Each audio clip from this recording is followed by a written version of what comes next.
Well, absolutely. This is being a big step for the entire continent. I would say it is an incredible project, as was thinkable, I think, only decades ago.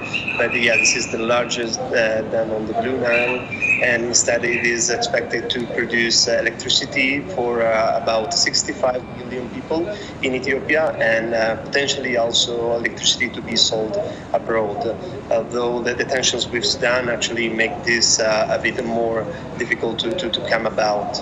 Let's say that there are two main issues on the table, which has been there all the time since, well, the past 10 years and in all the negotiation rounds that have been made.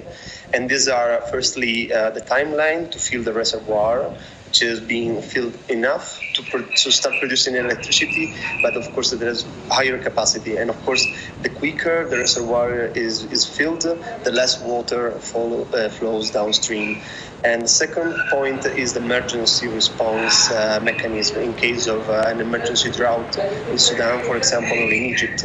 There's no mechanism that is being implemented, which is being guaranteed, that can help in case of an emergency. So it will be just up to Ethiopia to decide whether to open a little bit more, let's say, the flow and help in case of drought, or basically not doing it.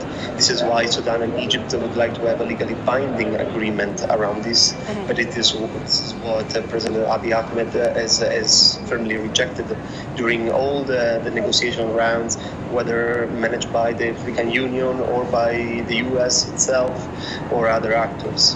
So this is the main sticking point, is that what can be done to regulate and bind also Ethiopia to stick to some milestones, let's say.